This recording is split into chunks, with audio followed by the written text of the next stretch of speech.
Fatima's point of view. Malaki ang ngiti sa aking labi habang nakaharap sa aking kamera. Kinukuhanan ko ng video ang aking sarili habang nagluluto ako ng tortang malunggay. Ngayon guys, ilalagay na natin ang ating ginawang tortang malunggay sa mainit na mantika. Maligaya kong sabik nilagay isa-isang mga gawa ko. Ngayon, hahayaan natin siyang maluto at napasigaw ako nang talsikan ako ng mantika. Agad kong tiningnan ng camera at plastic na ngumiti. Normal lang naman yan guys na matalsikan kasi ng mantika, no? Palusot ko pa kahit ang totoo, hindi ako marunong magluto. Pero para sa content, kinakailangan kong matuto. Maghintay na lang tayo ng... Fatima! Agad kong tinapos ang video nang marinig ang sigaw ng pangalan ko sa labas. In-off ko rin ang stove at saka nilingon ang pinto ng bahay na may kumakatok. Fatima! Napapikit ako saka lumapit sa pinto. Binuksan ko ito at bumungad ang nakapamewang na si Aling Rosa. Bakit ho? Anong bakit po? Nakalimutan mo ba ngayon ang due date mo? Napakamot ako sa aking ulo. Wala pa kasing sahod ko sa tinatrabahuhan ko. At saka nagbablog din ako wala pang sahod sa Meta. Abay, problema ko ba yon? Magbayad ka kung hindi kakalad ka rin kita ditong palabas. Agad kong pinagtagpo ang aking mga palad. Aling Rosa, bigyan niyo ako ng pagkakataon. Wala akong matutuluyan kung palalayasin mo ko. Hindi ka ba naaawa, Aling Rosa? Hindi ka ba naaawa sa akin, Fatima? Siyempre naaawa po ako. Kaya nga po ako patuloy na umuupas sa inyo para magkapera kayo. Nanlilisik ang kanyang mga mata. Abat! Pero babayaran ko naman po. Wala lang talaga akong pera ngayon, ngunit hindi kita tatakbuhan, Aling Rosa. May reputasyon po akong iniingatan kasi vlogger ako. Kaya maniwala kayo sa akin. Tinaasan niya ako ng isang kilay. Siguraduhin mo lang kasi kapag hindi, sisirain ko yung pagiging vlogger mo. Napakiusapan ko naman sa huli si Aling Rosa. Kaya't may 1 linggo pa akong palugit para bayaran ko ang buwan ng bayad ko sa tinitirhan ko. Naisara ko na lang ang pinto at napabuntong hininga. Mag-isa na lang ako sa buhay. Ito ay matapos kong lumaya sa bahay ng bagong pamilya ni Mama. May kaya ang bagong napangasawa ng mama ko. At sa totoo lang, ayoko ron. Kaya nang nagkaroon ako ng pagkakataon, lumayas ako at napadpad sa lugar na ito. 1 taon na akong nandito at hindi naman ako hinanap. Nung una, mahirap magsimulang mag-isa. Pero nang magtagal, nasanay na ako. Binuhay ko ang sarili ko. Nagtatrabaho ko sa isang coffee shop tuwing Lunes hanggang Biyernes. Tuwing day off ko, nagva-vlog ako sa Facebook. Monetize na ako pero sobrang baba ng kita. Hindi naman kasi ako sikat. Konti lang din ang nanonood. Lahat ginagawa ko para mabuhay. Kahit nakakapagod sa pag-edit at voice-over, carry lang. Basta lang may makain pa ako. Napangiwi ako nang i-replay ko ang aking video. Napakalabo pa ng video ko. Yun ay dahil mura lang din naman ang cellphone ko at second hand pa. Balang araw, papaldo rin ako sa ginawa ko at bibili talaga ako ng iPhone 17 Pro Max. Tingnan natin, Nang dumating ng Lunes, ang kinatatakutan kong araw. Maaga akong nagtungo sa trabaho. Isa akong waitress sa trabaho na ito. Hindi naman sa pagmamayabang pero maganda ako. Nag-apply akong janitress dito ngunit nang makitang ganda ko, ginawa nila akong waitress para maharap ang mga customer. Kaya talagang nilakihan ko ang ngiti ko para ma-impress sa mga masusungit na customer dito. Na para bagang dapat silang sambahin dahil sa yaman nila.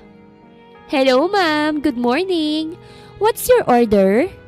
Ani ko sa isang babae sa table. I want this one. Tinuro niya ang isang picture sa menu. And this one too. Napatango ako at sinulat ang kanyang order. I want it as soon as possible. Dagdag niya pa. Ay, wow! Sige po. Ngumiti ako at tinalikuran ng customer.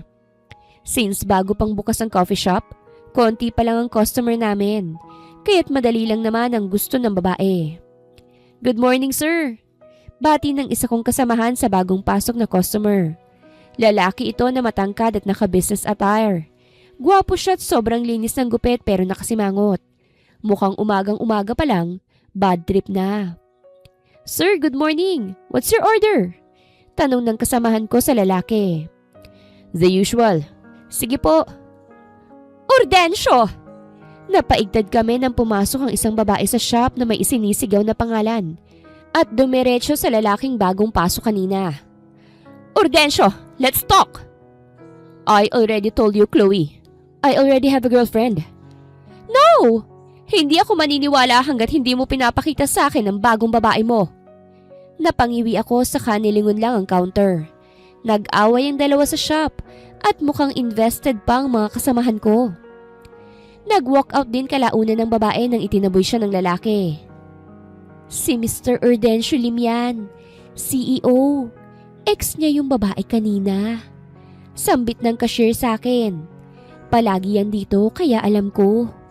Napatango na lamang ako. Nang tapos ng order ng babae kanina, kinuha ko ng order nito at saka naglakad na para maihatid sa customer. Habang naglalakad ako, pasimple akong nag-iisip ng bagong content. Baka kailangan ko na maging creative para dadami ang viewers ko. Nang malapit na sana ako sa babaeng customer, bigla na lamang tumayo ang lalaking customer. At nang humarap siya sa akin, nabangga ko siya at natapon sa kanyang damit ang kape na order ng customer ko. Naistatwa ang lalaki sa nangyari at ako naman nataranta. Pati ang mga kasamahan ko nataranta sa nagawa ko. Sorry sir, hindi ko...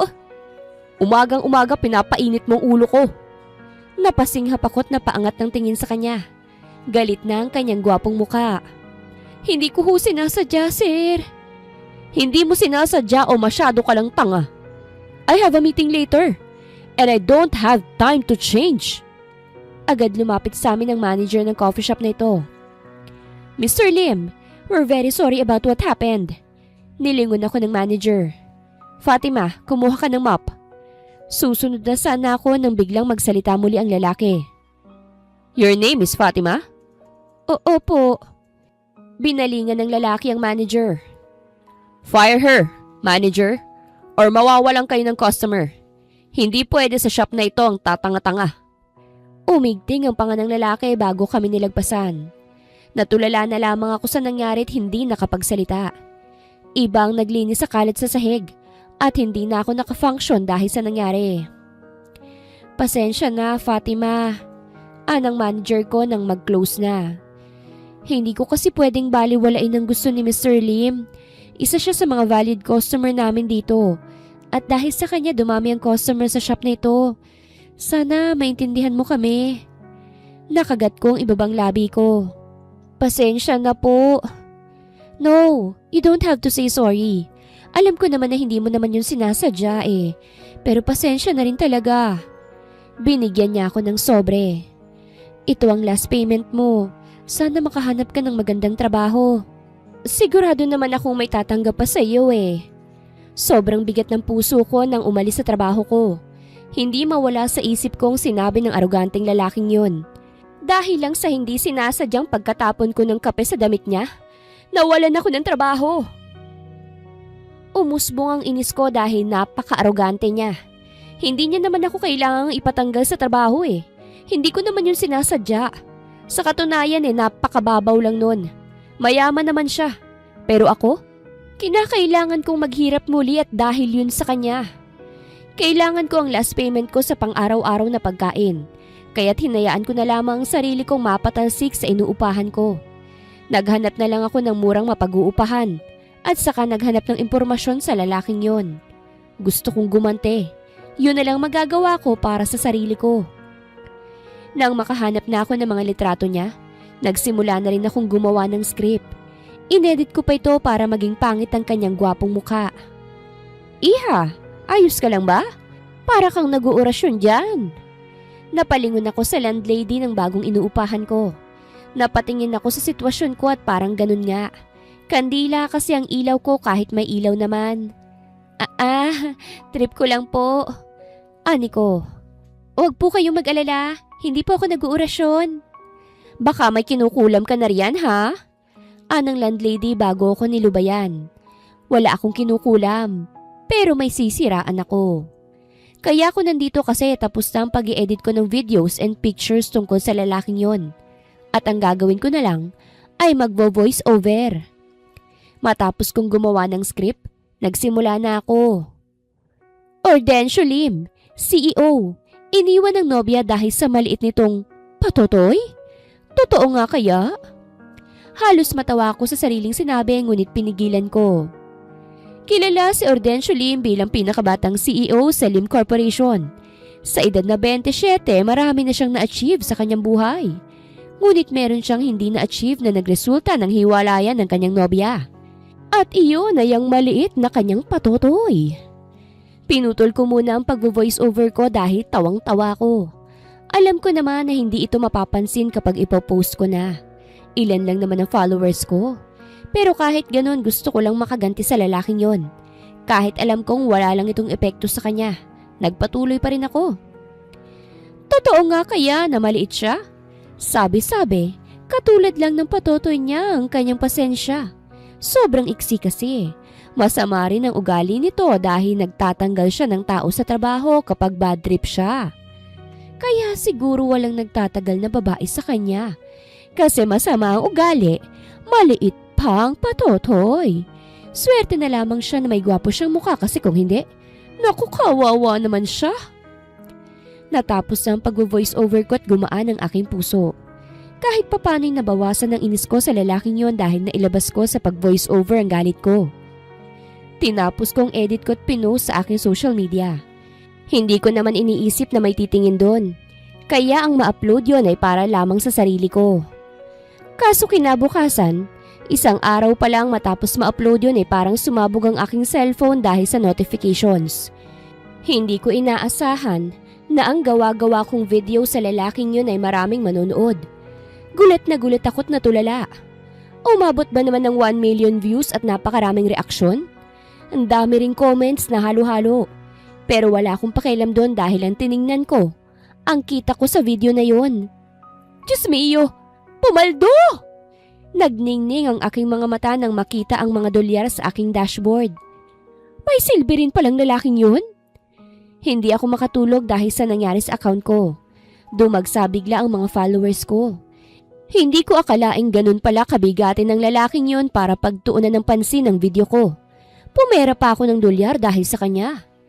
Napangisi na lang ako at naghintay na lang ng payout dahil bibili talaga ako ng bagong cellphone. Ordencio's point of view.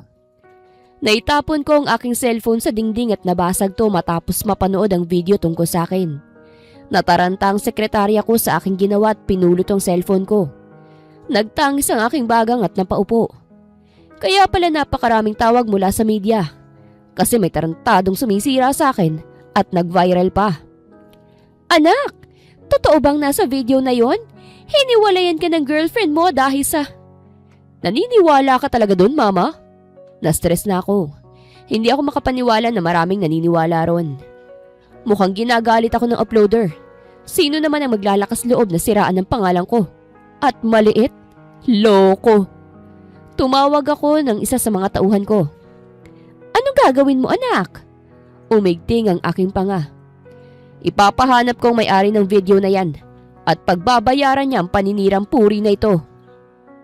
Pinatrace kong may-ari ng account na yon at hindi naman ako nahirapan. Mukhang ine-enjoy ang kasikatan ng may-ari ng account na sumira sa puri ko. Hindi man lang siya nagtatago. Mukhang pumera pa dahil nag-viral. Na-cancel pa ang lahat ng meetings ko dahil maraming gustong makiusisa sa issue na wala namang katotohanan. Yan ba? Tanong ko at tinanaw muli sa tinted kong sasakyan ng babaeng kalalabas lang ng supermarket. Malaki ang ngiti nito sa labi. Mukhang nagkapera talaga siya sa kalokohan niya. Nanliit ang mata ko nang makita ko mukha niya. Wait, pamilyar ang mukha na ito ah. Anong gagawin, sir? Lalapitan na ba namin? Tanong ng tauhan ko sa tabi ko. Tinitingnan ko lang ang babae na masayang binabate ang mga nakakasalubong niya bago sumakay sa isang tricycle. Sundan natin. Ilang araw kong pinasusundan ng babae at mukhang wala talaga siyang konsensya sa ginawa niya sa akin. Gumawa pa siya ng ibang video at tungkol muli ito sa akin. Hindi lang masama ang ugali ng isang Ordensyo Lim. May amoy rin sa kilikili. Mayaman naman siya, pero wala yatang pambili ng tawas. Nalaglag ang aking pangat, humagalpak ng tawa si Mama sa narinig. Para bang tuwang-tuwa siya sa video na kasiraan ng sarili niyang anak. Natigil sa pagtawa si Mama nang nakita niya akong masama ang tingin ko sa kanya. Natawa lang ako, anak, kasi halata namang sinisiraan ka lang. Ani Mama. Naibagsak ko ang kamay ko sa lamesa. May araw din ang babaeng yun. Hindi ito maaari. Kahit alam kong walang katotohanan yun, hindi ko rin alam kung ano bang tingin sa akin ng iba. Bababa ang value ko dahil sa babaeng yun. Ang reputasyong iniingatan ko, masisira pa dahil sa kanya. Baka naman inutusan niya ni Chloe. Binayaran. Gosh, hindi ko ma-imagine kung siya nga. Dismayadong wika ni Mama. Nagustuhan ko pa naman ang dalaga na yun sa'yo. Hindi yun ang naiisip ko. Dahil ilang araw mula nang pinasundan at inalam ang tungkol sa babaeng gumawa ng video na yun, nakilala ko siya. Siya yung dating nagtatrabaho sa isang coffee shop na palagi kong pinupuntahan tuwing umaga. I asked the manager to fire her. At mukhang paghihiganti niya ito. Tumatanggap ako ng paghihiganti ngunit hindi sa ganitong paraan. Kasi kahihiyan ng ginagawa niya sa akin. At iyon ang hindi ko tanggap. Isang tahimik na gabi, pinasundan kong muli ang babae. Nakita ko siya na nagvi-video sa gilid ng kalsada. Kausap pa yata ang isang pulube. Sir, mukhang kinakaroon na ng hater mong pagiging vlogger niya. Komento ni Henry, ang driver ko. Nasa malayo ang aming sasakyan nakapark ngunit rinig na rinig ko ang boses ng babaeng yon. Sa halagang 500 at grocery magpapaquiz tayo. Kumunot ang noo ko. Talaga, ma'am? Oo, naka-video ka ha. Kapag kumitang video na ito, may hati ka. Ani pa ng dalaga. Sige, akin mo ng 500. Abay, hindi pwede kuya. Baka naman mali yung sagot mo eh. Grocery lang, matatanggap mo. Sige, ano bang tanong mo? Alam mo, miss, hindi naman sa pagmamayabang Kahit pulubi ako, matalino ako. Sige, patunayan mo ha. Tumikim ang dalaga. 1 + 1. Umawang ang aking labi. Seryoso ba siya? Aba, ang dali lang Inangat ng pulubi ang kanyang isang daliri sa kanan at isa ring daliri sa kaliwa at pinagtabi niya ito. 1 + 1 = 11. Humagalpak ng tawang driver ko na si Henry sa nalaman. Pati na rin ang ibang tauhan ko sa backseat nang marinig yun. Ako lang yatang hindi natawa kasi kabubuhan ang narinig ko. Kuya naman mali. Tuwang sagot. Ani ng dalaga. Nilingon ko ang dalawa sa likod na agad tumigil sa pagtawa. Sinenyasan ko sila na lumabas para gawin na ang trabaho nila. Lumabas na nga sila at lumapit sa babae. Sinuot ko na ang aking sunglasses at sombrero at naghintay. Nakita ko na nagpupumiglas ang dalaga habang hila-hila siya ng mga tauhan ko. Ni hindi siya tinulungan ng pulube dahil mas iniisip nito ang grocery na kanyang natanggap. Ano ba? Sino kayo ha? Bitawan niyo ako! Sigaw ng babae na papalapit na. Binuksan ang backseat ng kotse ko at itinulak ang babae. Ano ba? Sino kayo? At ano bang trip niyo sa buhay ha?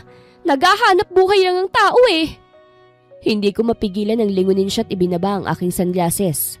Nakita kong pagkagulat niya nang makita ko. Paghahanap buhay ba ang manira ng buhay ng iba, Miss Fatima Castro? Nakita kong panlalaki ng kanyang mga mata. Ngumisi lang ako at saka humarap na. Let's go. Hindi na nagpumiglas pang babae sa kanyang pagkadukot at sumama na lang sa amin. Tahimik na tahimik ito ngunit nang tingnan ko sa salamin, sobrang sama na ng tingin sa akin na para bang akong sumira sa buhay niya. Dinala ko siya sa isa sa mga bahay ko. Ito ang bahay ko na malayo sa highway. Ramdam ko ang kaba ng dalaga habang tinitingnan ang dinaraanan namin. Saan mo ba ako dadalhin ha? Anong kailangan mo sa akin? Alam mo kung anong kailangan ko. Huwag ka nang magmaang-maangan. Malamig kong sabi. At nang malapit na sa matayog na gate, sinenyasan ko ang driver. Binuksan niya ang bintana niya saka siya na ang kumausap sa security guard. Anong gagawin mo sa akin ha? Papatayin mo ba ako? Pakshit ka! Kay bago-bago pa lang na umaayos ang buhay ko Kukunin mo na agad. Nang makarating kami sa tapat ng mansyon, Lumabas ako. Kasunod lang ng kotse ko ay ang sasakyan na sinakyan ng 2 tauhan ko kanina. Sila ang nagbukas sa pinto ng backseat at kinaladkad palabas ang dalaga. Ano ba? Huwag niyo akong hawakan! Hindi ko pinakinggan ang reklamo ng reklamador na ito at pumasok na sa mansyon. Konti lang ang mga tao rito dahil hindi naman ako dito nakatira. Luma na rin ang mansyon kaya't kung walang tao, nakakatakot talaga. Ano to ha? Haunted mansion? Anong gagawin niyo sa akin? Dumiretso ko sa isang pinto at binuksan to. Tinanguan ko ang mga tauhan ko at tinulak nilang babae, kaya't napaupo to sa sahig. Agad nilang sinirang pinto at iniwan kami. Gumapang ang dalaga at bumaling sa akin. Anong kailangan mo ha? Hindi ko pa nalilimutan ang ginawa mo sa akin ha? Nilabas ko ang phone ko saka pinakita sa kanya mga video sa ginawa niya. Oo ano naman ngayon? May reklamo ka? Delete it and apologize. Kalmado kong sabi dahil gusto kong palagpasin to kung susunod siya agad sa sinabi ko. I don't have time for this. Maraming naaapektuhan dahil sa kumalat na isyu ko na wala namang katotohanan. Bakit ako mag-a-apologize? Nag-apologize ka ba sa pagpapatalsik sa akin sa trabaho? Sira ulong to. Umigting ang aking panga. I'll give you work or money if you want. Delete those videos and apologize publicly. Wag na. Pumaldo na ako sa video sa ginawa ko eh. At bakit ba? Huwag mo sabihing totoo ang mga sinabi ko kasi galit ka. Bumaba ang tingin niya sa pantalon ko. Nanlaki ang mata ko sa ginawa niya. So, totoo pala talaga na maliit ang patotoy mo kasi galit na galit ka. What? Ngumisi siya. Ang daming vloggers ang naninira ng pangalan mo ngunit ako lang ang hinuli mo? Kaya siguro nga totoo nga. Maliit nga talaga yan. What the heck, woman? Gusto mong patunayan ko sa'yo na mali ka? Natawa siya. Grabe ka naman. Magpapatotoy reveal ka talaga? Napigtas ang pasensya ko at agad na hinawakan ng sinturon ng aking pantalon. Namilog ang mata niya at napaatras. Anong gagawin mo? Gusto mong patunayan ko, di ba? Kapag nakita mo ng malaking alaga ko, i-delete mo ang video. Tinanggal kong sinturon at handa na sanang hubarin pababa ang aking pantalon nang sumigaw siya. Wag! Napatingin ako sa kanya at napalunok siya. Nagawa ko lang yun sa galit ko sa'yo. Wala akong alam sa buhay mo, okay? Hindi ko naman inaasahang magva-viral yun eh. At naniwala naman sila. Then delete it. Pumapaldo na ako nun eh. Gumanda nga yung buhay ko dahil sa mga video na yon. Kahit pambawi mo na lang yun sa akin. Total dahil sa'yo nawalan ako ng trabaho. So you won't apologize? Hindi naman ako nakonsensya sa ginawa ko kaya't bakit ako mag-a-apologize? Napasapo na lamang ako sa aking noo dahil sa narinig. Quits na tayo. Pinatanggal mo ako sa trabaho pero dahil din sa'yo, pumaldo ako ng dolyar. Palagpasin mo na lang to. Last na yun. Iba na yung content ko ngayon kaya't paalisin mo na ako rito. Hindi mo ba alam na pwede kitang ipakulong dahil sa paninira mo? Pwede rin kitang ipakulong kasi kinidnap mo ako. Umigting ang pangako. Matigas din ang babaeng to. Ilabas mo ako rito. Magtataka ang mga fans ko kapag hindi ako nag-a-upload. Baka akala nila pinasalvage mo ako. Sige ka, mas lalong masisira yung pangalan mo. Makukulong ka lang rito. Malamig kong sabi. Natigilan siya. Ha? Hanggat hindi mo gagawin ang gusto ko, makukulong ka dito. Umatras na ako at nagtungo na sa pinto. Natataranta siyang tumayo't lumapit sa akin. Anong ibig mo sabihin? Hindi mo ako pauuwiin? Eh ganito na lang. Gagawa ko ng ibang video. Isasali kita sa video at kunwari i-interviewin kita tungkol sa patatay mo. Sabihin mo sa kanila na hindi totoo yun. Makulong ka riyan. Anikot itinulak siya bago isinara ang pinto. Kinuha ko rin ng kandado para hindi siya makalabas. Iho! Kidnapper ka na pala ngayon. Napatalon ako sa gulat nang sumulpot bigla si Manang Tessie, ang caretaker ng mansyon na ito. Manang, ngumiti siya. Masaya akong nakita muli kita rito. Sino bang babaeng yan? Hindi ko siya sinagot. Girlfriend mo ba yon? Manang, ikaw na munang bahala rito ha. Don't worry, may mga tauhan akong ipapadala rito. Don't let her escape. Pakainin mo. Babalik ako para ayusin ang lahat ng issue. Narinig ko nga yun, iho. Mukhang galit na galit ang gumawa ng video na yun sa'yo, iho ah. Mabait ka naman ah. Hindi na ako nagsalita at saka nagbigay na lamang ng iba pang paalala. Hindi ko alam na mas may malala pa pala sa ugali ni Chloe, ang ex-girlfriend ko. Napakasimple lang naman ang gusto kong mangyari, ayaw pang gawin. Mas lumala ang naging issue sa akin. Kahit tumahimik ng babae dahil kinulong ko, mas lalo lamang umibang tingin sa akin ng mga kasamahan ko sa negosyo.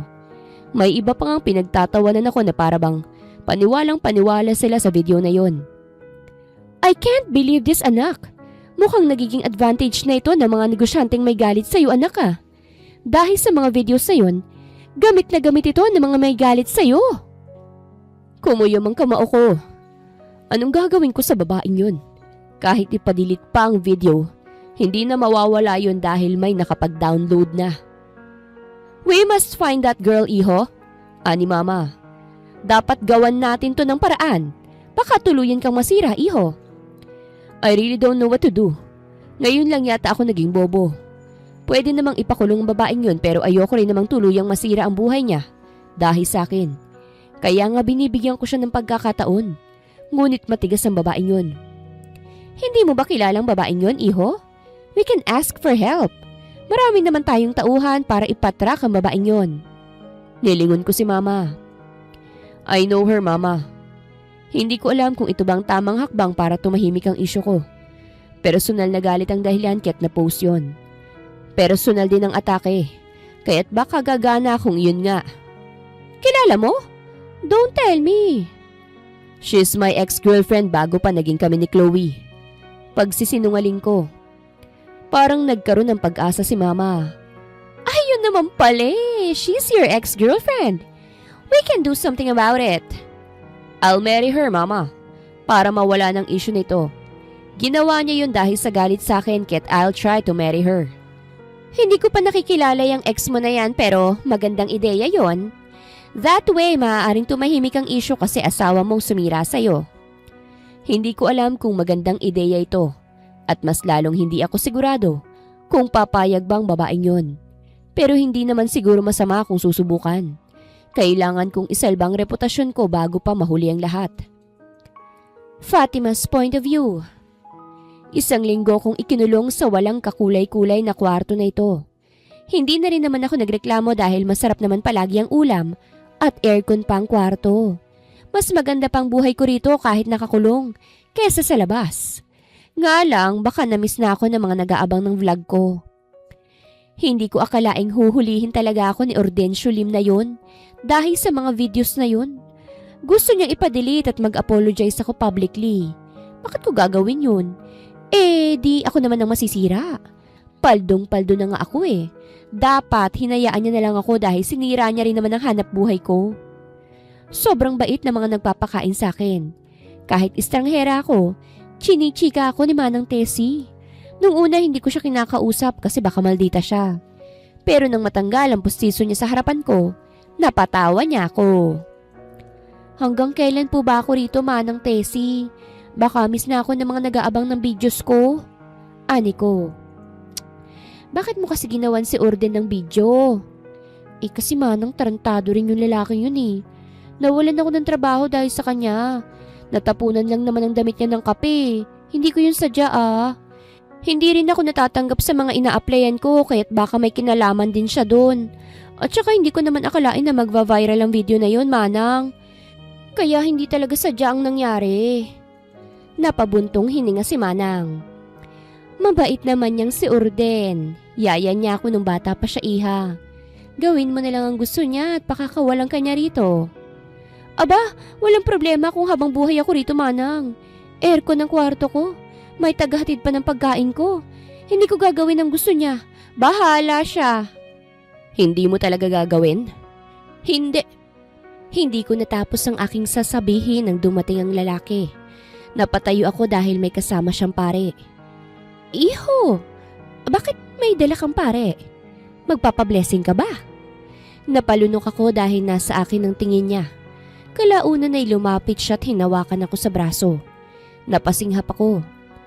Anong gagawin mo? Pakasalan mo ko. Nalaglag ang aking panga. You won't apologize, right? At kahit mag-apologize ka pa, hindi na mababalik sa dati ang lahat. The best thing to do is to marry me. Sinubukan kong hilahin palayo sa kanya ang braso ko. Baliw ka ba? Ba't ako magpapakasal sa'yo? Para maging malinis ang pangalan ko, Miss Fatima Castro. Huwag kang mag-alala. Bibigyan kita ng malaking pera. At camera na gusto mo para magpatuloy ka sa pagiging vlogger mo. All you have to do is to marry me to clear my name. Sa tingin mo, lilinis ang pangalan mo sa gagawin mo? Ngumisi siya. Oo, kasi makikita mo na sa honeymoon natin na mali ang sinasabi mong maliit. Namutla ako sa sinabi niya. At magva-vlog ka rin tungkol doon kaya't pakasalan mo na ako. Nagpumiglas ako sa kanyang pagkakahawak. Humarap kami sa pare na parang natatakot din. Baliw! Anong klaseng taong lalaking to? Father, hindi ka ba makokonsensya? Gagawan mo ang seremonya ng kasal na ito? Pasensya na, iha. Ginagawa ko lang ang trabaho ko. Gusto ko magmura dahil sa nangyayari sa buhay ko. Scripted na scripted ang nangyayari dahil pinabihis ako ng magandang damit at may photographer pa. Hindi naman talaga nagseremonya ang pare. Parang narito lang siya para sa pagpapapicture. Dahil lang totoo, pinapirma lang ako ni Mr. Lim ng papeles. Magbabayad ka ng 5 milyon kung balak mong isiwalat sa lahat ang tungkol dito, Miss Castro. Ani Urden matapos ang lahat.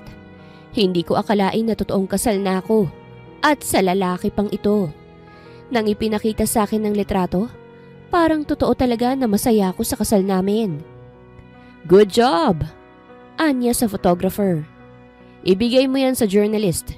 Make sure na malalaman talaga ng lahat na ang babaeng sumira sa akin, kasal na sa akin. O sige sir, hindi ko maiwasang mamangha. Grabe talagang nagagawa ng pera. Pwede mong manipulahin ang lahat. Simula ngayon, you're my Mrs. Fatima Lim, my wife. Kumalot sa buong internet ang pagpapakasal ko kay Urden.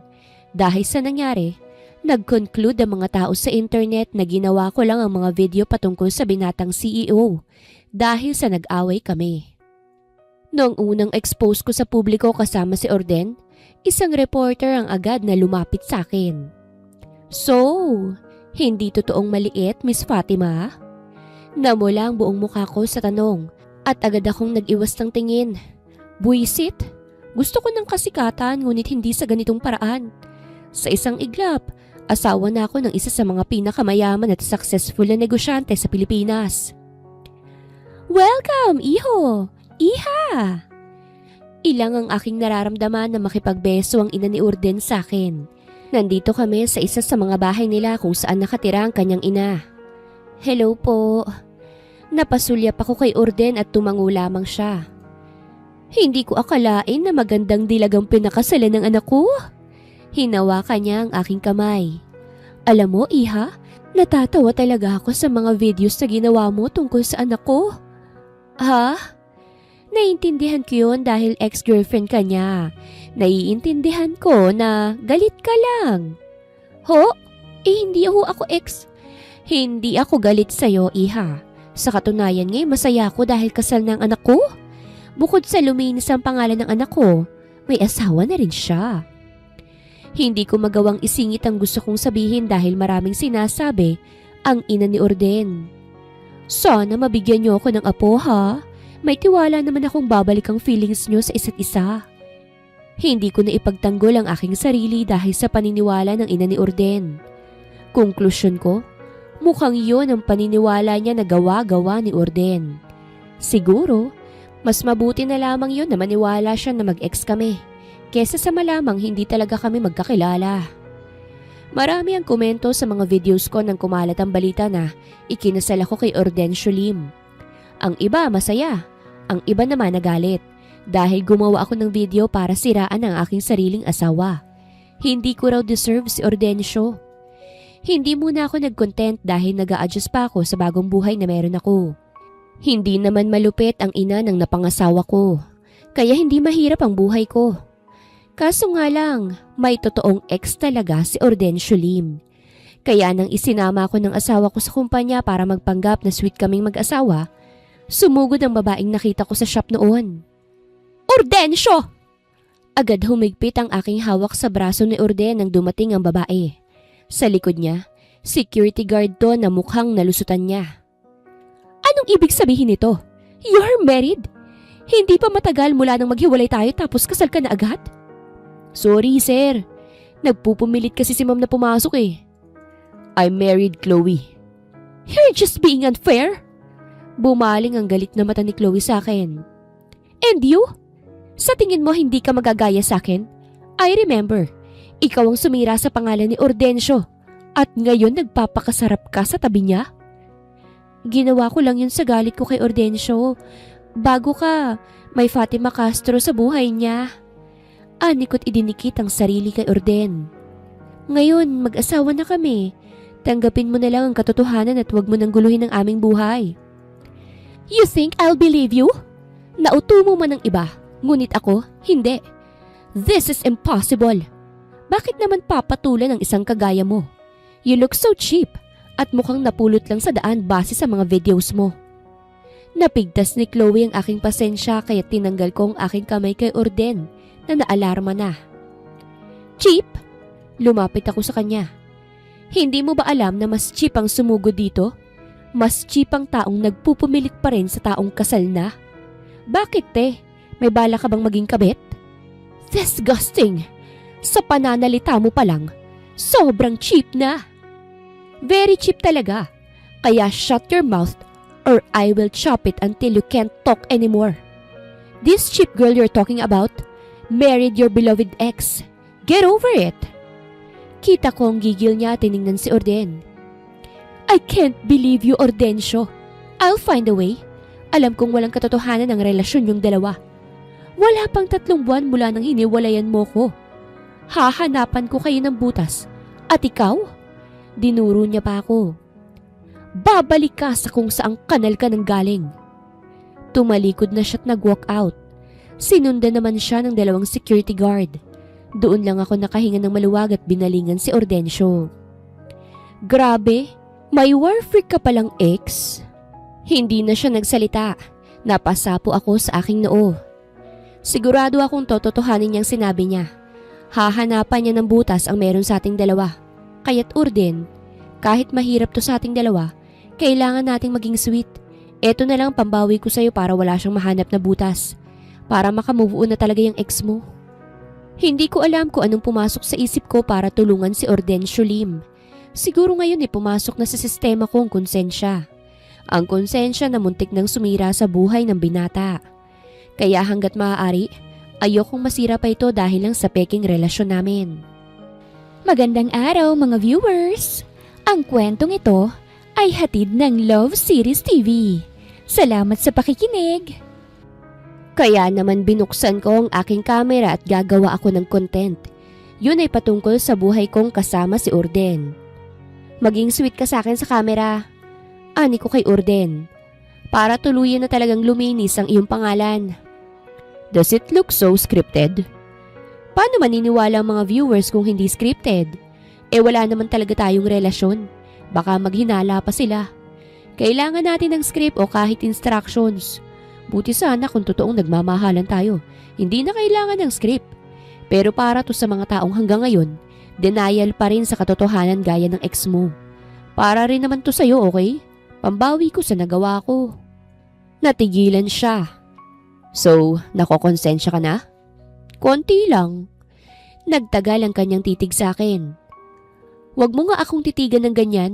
Mabait rin naman ako eh. Sadyang naulol lang nang pinatanggal mo ko sa trabaho. Pero mabait ako no, di lang halata. Nagsimula na akong mag-record ng video sa bahay kasama si Orden. Bago simulan ng video na ito, sinabi ko na sa kanya ang kailangan niyang gawin. Nandito kami ngayon sa kitchen. Nagluluto kami at pinaalala ko sa kanya na maging sweet siya na pati ang mantika, kikiligin. Ngayon, magluluto ako ng breakfast para sa aming dalawa ng asawa ko. Ani ko habang nakaharap sa kamera. Ang lulutuin ko ngayon ay itlog at hotdog. Paborito niya yun sa umaga. Nanindig ang balahibo ko nang bumulong si Orden sa tenga ko. Really? Napatingin ako sa kanya kaya't napasinghap ako ng halos magtagpo ang tungki ng aming ilong. Ikaw naman ang nagsabi, love, 'di ba? Na paborito mo 'yon? Nagulat siya ron. Agad akong humarap muli sa kamera. Ayun guys, approve na ng aking asawa kaya't simulan na natin ang pagluluto. Mapapabilib talaga kayo sa aking cooking skills. Hindi ko natapos ang aking sasabihin nang halikan ako ni Orden sa pisngi. Parang tumigil ang aking mundo dahil sa kanyang ginawa. Wala yun sa script Focus on the camera, love. Bulong niya bago siya tumalikod para asikasuhin ang lamesa. Parang may paru-parong lumilipad sa aking tiyan. Bumilis din ang pagtibok ng aking puso kasi hindi ko yun inaasahan. Ang sweet naman ng asawa ko. May pahalik pa sa pisngi. Sigurado akong excited na siya sa ulam namin na itlog at hotdog. Ay! Napatali ako nang lumipad sa akin ng hotdog dahil sa talsik ng mantika. Narinig ko ang tawa ni Ordencio kaya't kumulo ang aking dugo. Ngunit sinubukan ko pa rin ngumiti dahil may kamera. I-edit ko na lang siguro ito. Walang sinusunod na script ang lalaking to. Hindi yata nakikinig Ngunit kahit ganun, positive feedback naman ang aking nabasa sa comment section nang i-upload ko ito. Mukhang naniniwala talaga sila na sweet person na itong si Ordencio. Lumipas sa mga linggo, naaliw ako sa mga ginagawa kong videos kasama si Orden. Bukod kasi sa pumapaldo ako, kinikilig din ako sa sariling videos ko. Para kasi kaming totoong nagmamahalan. Iha? Isang gabi nadatnan ako ni Tita Ursula, ang pangalan ng ina ni Ordencio. Nasa sala kasi ako ngayon, nag-iisip ng susunod na iko-content. May dala siyang wine at baso at mukhang nasa good mood siya. Good evening po. Tumabi siya sa akin. Alam mo, nagustuhan kita para sa anak ko. Napatingin ako sa kanya. Kahit na alam kong nagsisinungaling lang ang anak ko, alam ko naman na hindi ka talaga niya ex-girlfriend. Nataranta ako. Ngunit huwag kang mag-alala. Hindi naman ako galit ihe. Naiintindihan ko rin kung bakit mo nagawa ang mga videos na yon. Bigla akong nakaramdam ng hiya. Nga naman, imposibleng hindi malaman ng isang ina ang katotohanan. Mayaman sila, hindi mahirap sa kanilang magkalkal ng katotohanan. Pasensya na sa nagawa ng anak ko ha? Anya sa akin. Nung araw na yon na pinatalsi ka sa trabaho, bad trip siya noon dahil sa ex niyang si Chloe. Kilala mo naman si Chloe, hindi ba? Iha, si Chloe kasi nahuli ng anak kong nakikipaghalikan sa iba, kaya sila naghiwalay. Mabuti na rin talaga't dumating ka sa buhay ng anak ko. Hindi na nangulit si Chloe. Baliw din yun ihe. Halos maghubad na sa harapan ng nakararami, mapansin lang ni Ordencio. Napakurap-kurap ako. Ang lala naman po.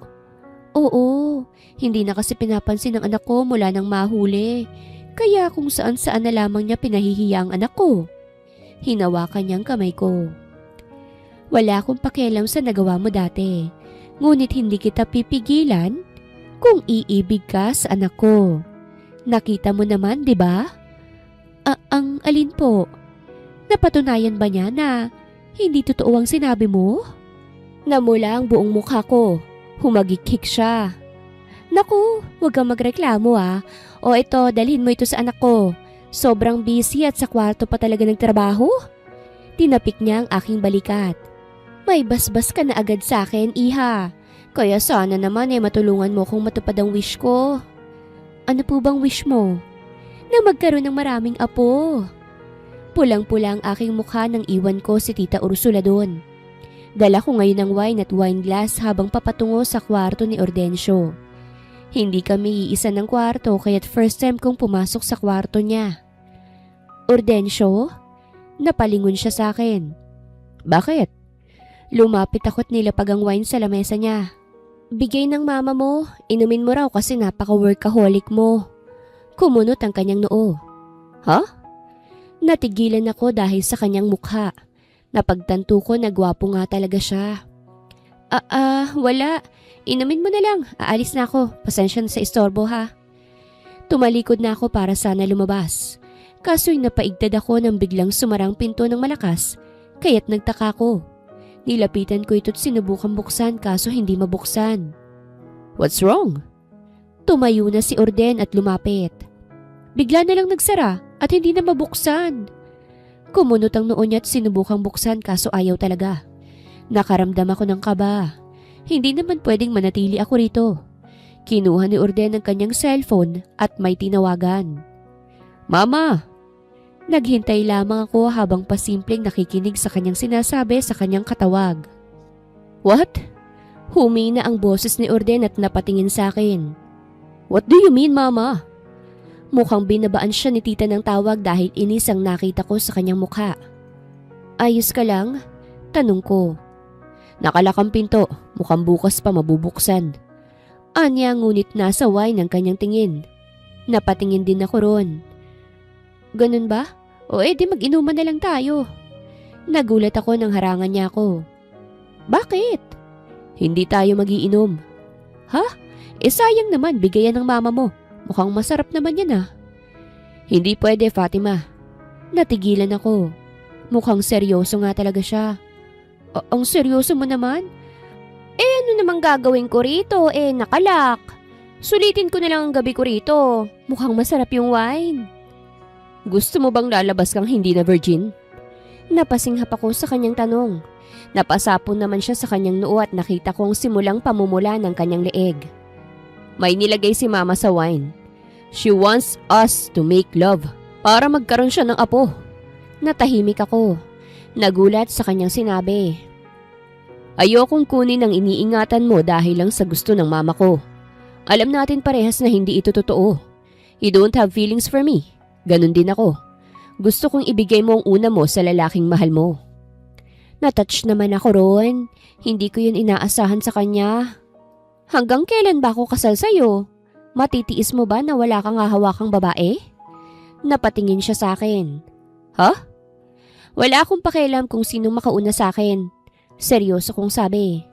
Kung yun ang gusto ng mama mo, pagbibigyan ko siya, Ordensyo.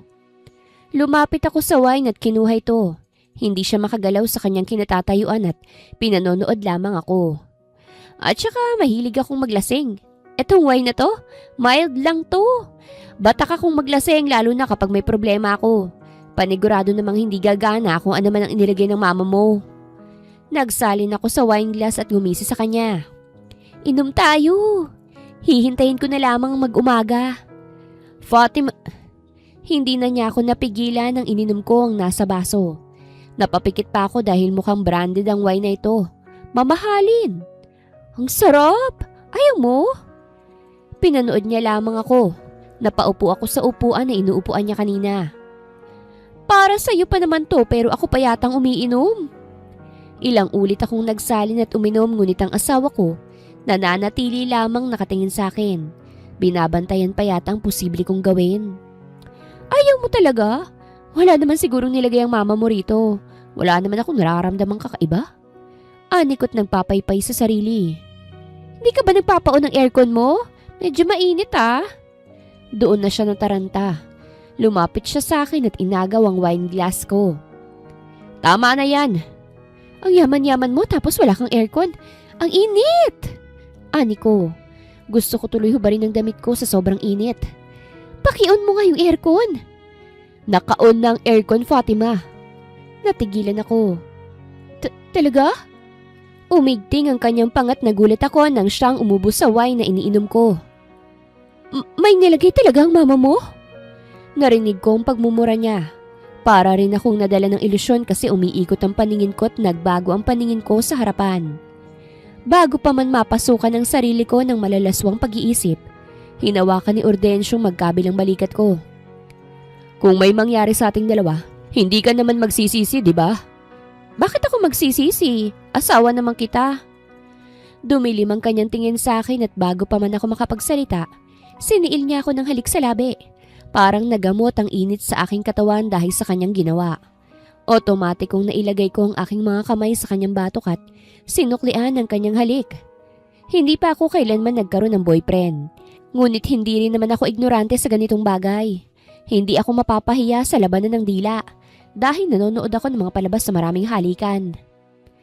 Naramdaman ko ang kamay ni Ordensyo sa aking bewang at inangat niya ako kaya't umalis ang aking puwet mula sa pagkakaupo. Diniretso niya akong hiniga sa malambot na kama at saka niya ako tiningnan. Iputok mo sa loob ha? Biro ko. Para may remembrance ka naman sa akin. Hindi siya sumagot at hinubad na lang ang kanyang ibabaw na damit sa aking harapan. Mas lalo tuloy nag-init ang aking paligid. Lalo na nang makita ko ang maganda niyang katawan. Mukhang ngayon ko mapapatunayan ang totoong laki ng kanyang patotoy. Bigla akong kinabahan lalo na nang simulan niya akong halikan sa liig. Papatunayan ko sa iyong mali ang pinagkalat mo, Fatima. Malambing niyang sabit na pasingap ako nang pumasok sa loob ng shorts ko ang kanyang kamay. Bukas na bukas, hindi nalalabas sa bibig mo kung gaano kaliit ang patotoy ko. Bakit mo nasabi yan? Kasi hindi ka na makakapagsalita sa sobrang sakit. Umepekto ang nilagay ni Tita Ursula sa alak, ngunit hindi naman ako nawala sa sarili. Sadyang lumabas lang ang kalandian ko sa katawan dahil sa wine na yon. Hindi maipagkakaila na kinabahan ako dahil unang beses ko yung maranasan. At nang pumasok ang kanyang tinatagong sundalo sa aking kuweba, umiyak talaga ako at biglang nagsisi sa lahat ng mga ipinagkalat ko tungkol sa kanya. Para akong hinati sa dalawa. Sobrang sakit, ngunit sobrang sarap din kalaunan. Hindi ako nagsisisi na si Ordencio ang una ko. Asawa ko siya, wala namang mali doon. Kahit kalandian lang tong nararamdaman namin, mag-asawa pa rin kami at normal lang yun. Pulang-pula ang aking mukha pagising ko sa umaga. Tinakpan ko ang sarili ko ng kumot at si Ordencio ang humarap sa mama niyang good mood na good mood. Ayos ka lang ba, anak? Mukhang bakbakan ang nangyari ah.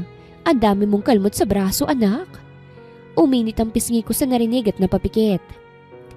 Huwag kang magmaang-maangan, mama. Gusto mo ang nakikita mo ngayon. Hay nako, dapat nga nagpasalamat ka sa akin.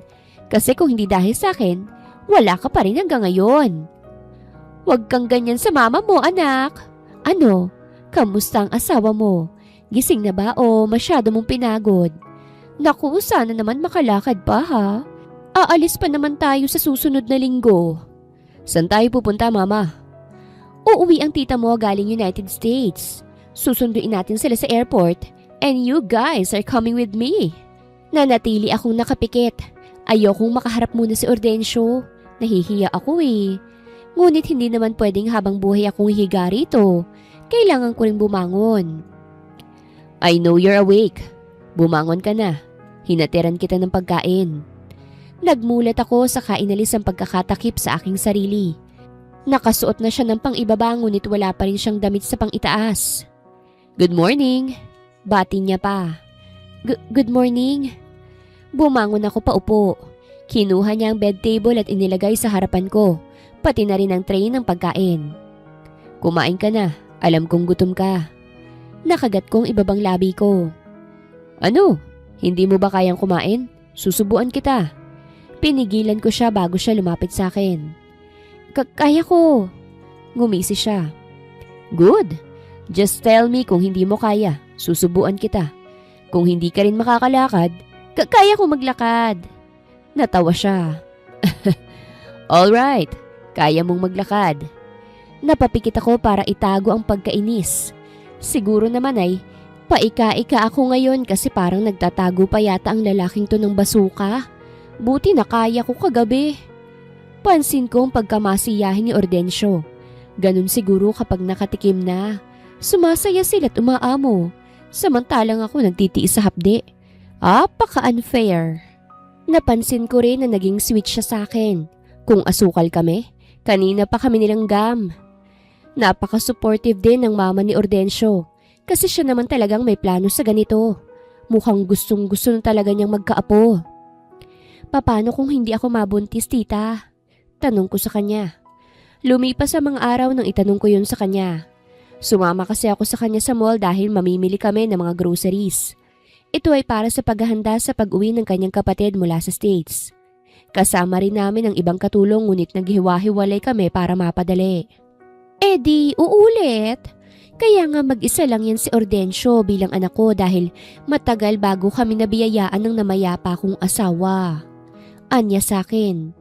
Kaya sana maraming apo, iha.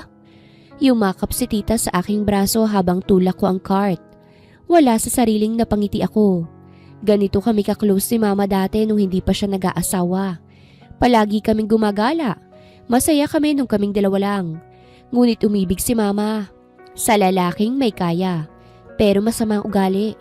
Hindi ko kinayang tumira doon dahil iba ang trato nila sa akin.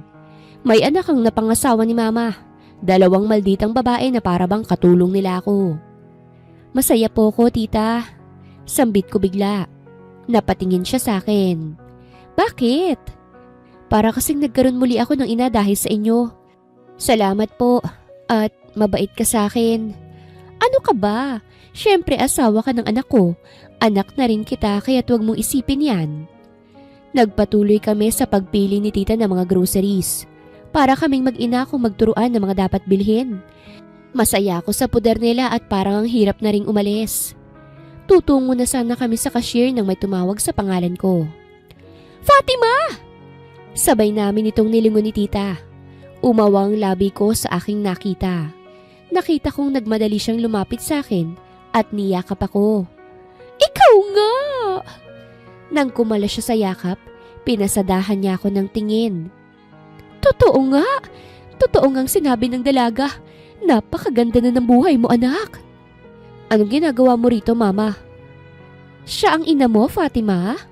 Napatingin ako kay Tita Ursula na nakangiti pa rin. Oo, ako ang mama niya. Nice to meet you, ma'am. Ani mama't nakipagkamayan pa kay tita. Ako munang bahala sa groceries natin, iha. Kausapin mo muna ang mama mo. Lumayo kami ni mama sa counter at saka ko siya kinausap. Kita ko ang mangha sa kanyang mga mata at napatingin siya sa magagarang gamit na nasa aking katawan. Ano hong ginagawa mo rito, mama? Kilala ka kasi ng isa sa mga customer ko sa salon. Bakasyonistang dalaga. Sinabi niya na magkaibigan raw kayo? Sino? Si Miss Chloe Diaz. Siya ang nagsabi na nandito ka sa lugar na ito. At may asawa ka na raw na mayaman, anak. Umigting ang aking panga. Eto na ba ang butas sa sinasabi ni Chloe? Ano naman ngayon, mama? Pinuntahan mo ba ako rito dahil mismo ko? O pinuntahan mo ako rito dahil nalaman mong maganda na ang buhay ko? Iyon na nga, anak, kasi yung asawa ko si Robert. Natanggal kasi siya sa trabaho kaya't naghihirap kami ngayon. Yung mga kapatid mo kailangan ng tumigil sa pag-aaral kasi hirap na. Nandito ako para manghingi ng tulong sa'yo. Magkano bang kailangan mo? Mayaman naman ang asawa mo, anak, kaya siguro 100,000? Namilog ang aking mga mata. Mama! Pang negosyo lang, anak, para makapagsimula kaming muli. Ma, wala ho akong ganong kalaking pera ngayon. Wala akong dala. Okay lang. Nasaan ba ang sa inyo? Pwedeng sumama muna ako? Doon ko na lang kukunin ng pera. Ma, hindi. Iha? Sabay kaming napalingon kay Tita Ursula. Maghihintay na lang ako sa iyo sa labas, ha? Mag-usap na muna kayo. Tapos na kami mag-usap. Pwede bang sumama ako sa inyo? Gusto kong makilalang na pangasawa ng anak ko eh. Ma? Sure. Tara na, Fatima. Wala akong nagawa kung hindi isama si mama. Hindi naman sa ayaw ko siyang isama pero talagang hindi ako komportable kasi alam ko kung anong klaseng ina si mama. Gusto niya ng pera. Bagay kung bakit sumama siya kay Tito Robert. At bukod ron, may history si mama ng pagnanakaw. Bagay na ikinahihiya ko dahil nadadawit ako sa kanya. Pag-uwi namin sa mansyon, kita ko ang pagningning ng mga mata ni mama. Nakangiti lamang si tita samantalang ako, naaalarma na dahil baka kung ano na naman ang gagawin ni mama. Anak, come here! Ani tita pagdating namin. Nandito ang mama ni Fatima. She wants to meet you. Si mama'y mangha pa rin nakatingin sa mga mamahaling bagay. Samantalang si Ordencio, natigil sa ginagawa at lumapit sa amin. Humalik siya sa aking pisngi bago tingnan si mama. Hello po. Kita ko ang pagningning ng mga mata ni mama nang makita si Ordencio. Ikaw ba ang asawa ng aking anak? Yes. Kay gwapo mo naman, iho. Hindi ko akalaing makakapag-asawa pala ng mayaman itong si Fatima. Hindi man lang pinaalam sa amin. Hindi ako nagsalita. Pasensya na ho, biglaan ang aming kasal. I-invite mo kami sa susunod, ha? Sigurado akong sasaya mga anak ni Robert kapag nalaman nila ito. Napatingin ako kay mama nang ngumiti lang sa akin. Todo ang chika ni mama kay Tita Ursula samantalang ako, tahimik lamang sa gilid. Napansin ni Ordensyong pananahimik ko kaya't hinawakan niya ako sa kamay. May problema ba? Umiling ako. Wala. Ngunit hindi siya naniwala. Sabihin mo sa akin. Huminga ako ng malalim. Nangihingi si mama ng 100,000 sa akin, Orden. At alam mo ba kung paano niya ako natuntun? Nakikinig lamang siya. Sinabi ni Chloe Diaz, mukhang may alam na siya sa buhay ko kaya't binubulabog niya ako ng ganito. Just give your mother the money that she wants, Fatima. Ibibigay niya lang yun sa asawa niya, Ordensyo. Wala akong tiwala dyan kay mama. At bakit? Hindi ko pa masasabi sa iyong dahilan eh. Pasensya na.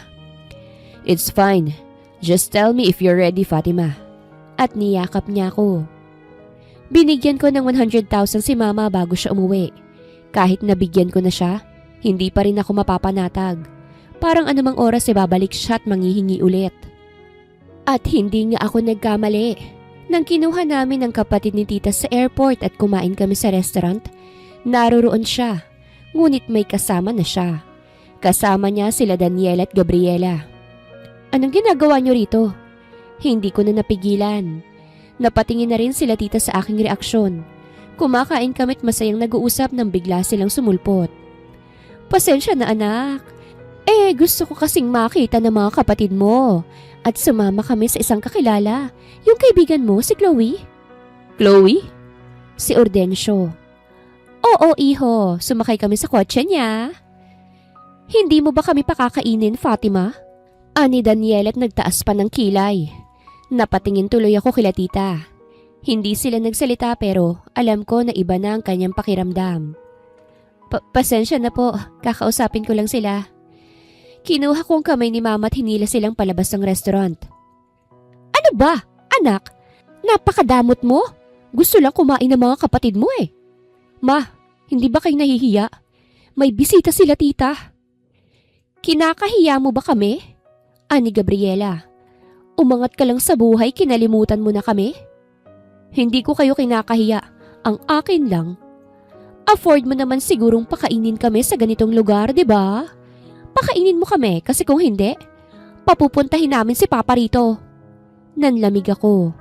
Kita kong ngumisi si Gabriela sa reaksyon ko. Ayaw mo namang mangyari yun, di ba? Ano bang gusto nyo? Gusto kong tantanan nyo na ako. Nanghihina akong sabi. Mama, gusto kong hayaan nyo na ako sa buhay ko. Hindi ka naman naniniwala sa akin, di ba? Anak, hindi yun magagawa ni Robert sa'yo. Sinisiraan mo lang siya dahil ayaw mo sa kanya. Totoo yun, Mama. Ayaw mo lang kasing makulong si Tito eh. Ayaw mo lang siyang makulong kasi kailangan mo siya. Kaya kahit kita ng sarili mong mga mata kung paano pumatong si Tito Robert sa akin sa gabing yun, nagbulag-bulagan ka lang. Kasi hindi mo ako mahal. Nandito ka lang ngayon kasi may pera ako't gusto mo lang siraan si Papa, Fatima. Hindi rapist ang Papa ko. Ani Daniela. Isusumbong kita kay Papa.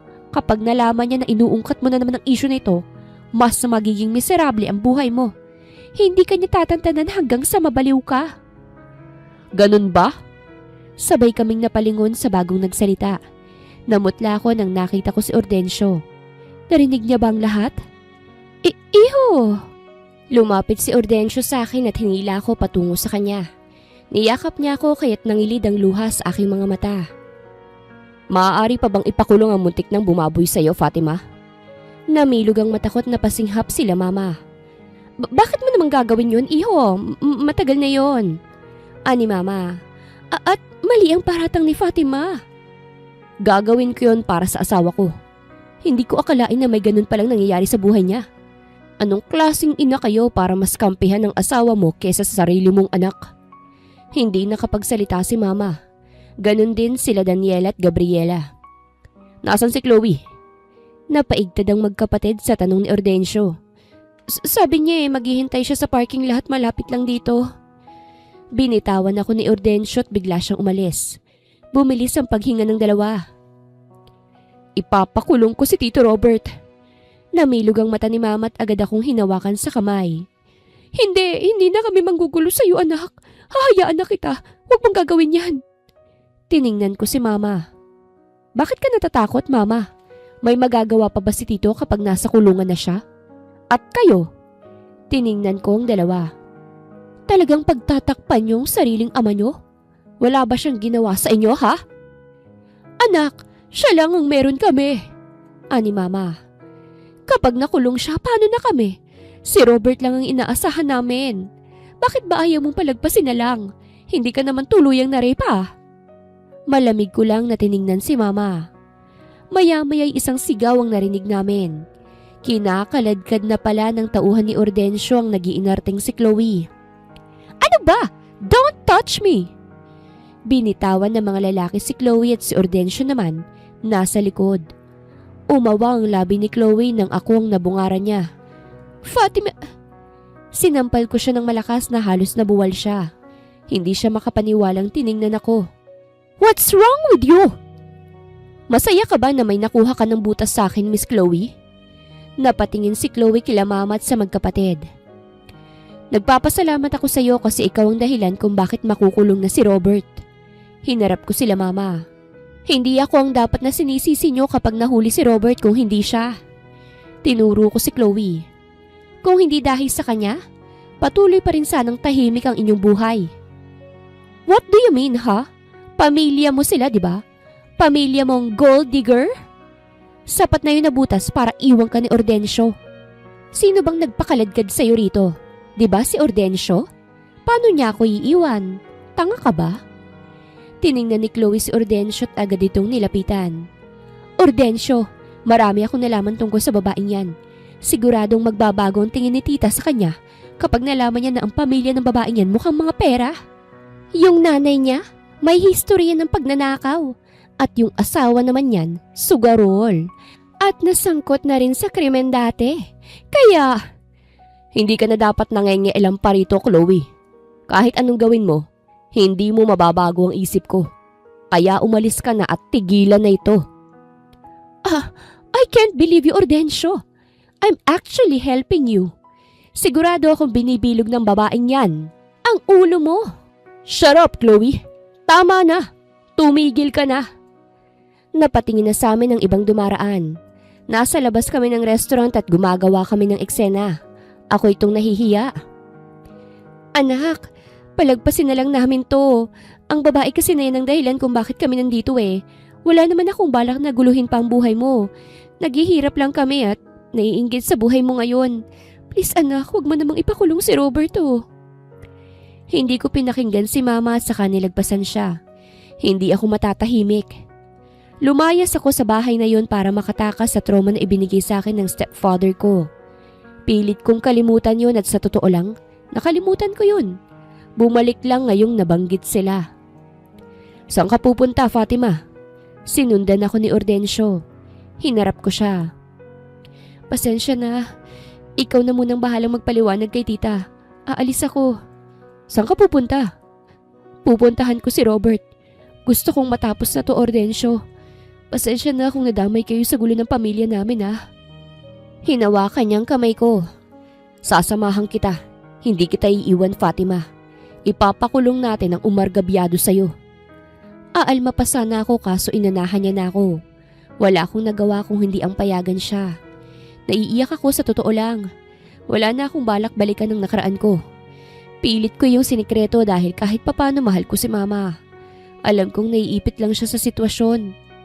Ngunit ako pa rin ang natalo sa huli dahil mas mahal niya ang lalaking yun kesa sa akin.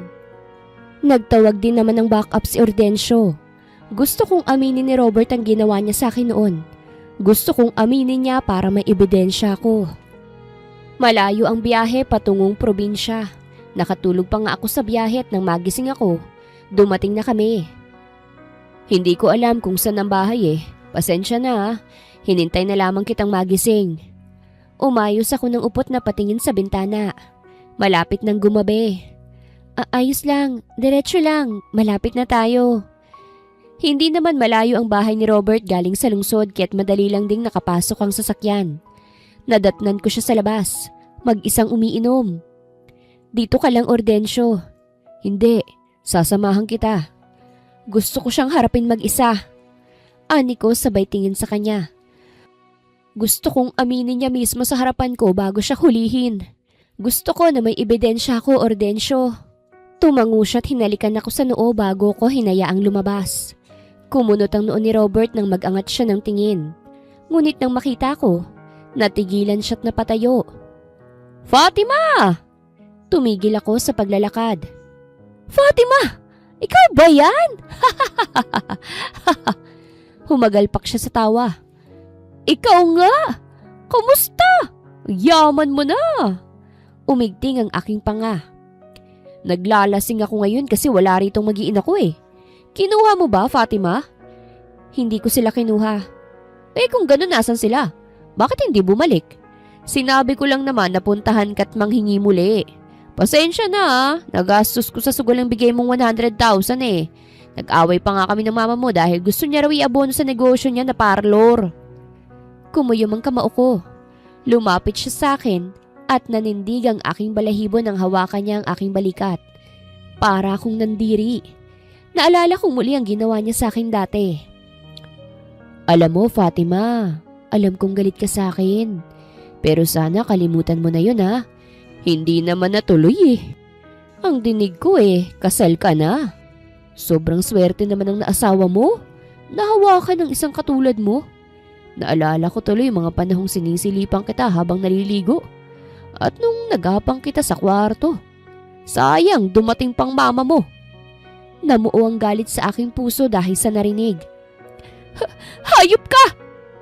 Matagal na rin naman yun, Fatima. Kaya't kalimutan mo na yun. Bakit ko kakalimutang hayop ka? Ipakukulong kita. Humagalpak siya ng tawa. Sa tingin mo ba magagawa mo yun? Kahit may pera ka na, hindi mo ako basta-bastang maipakukulong. Wala kang ebidensya. Sapat na ang inamin mo ngayon para maipakulong ka. Napawi ang ngiti ni Robert sa narinig. Napasinghap ako't napalingon kay Ordensyong lumabas sa kotse.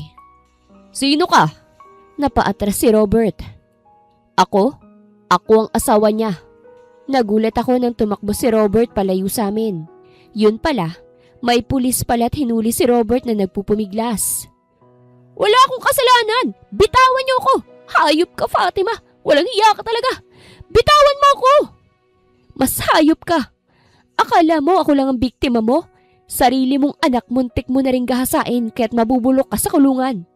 Doon, puputulin niyang lintik mong patotoy para hindi na yan makagawa pa ng kasalanan.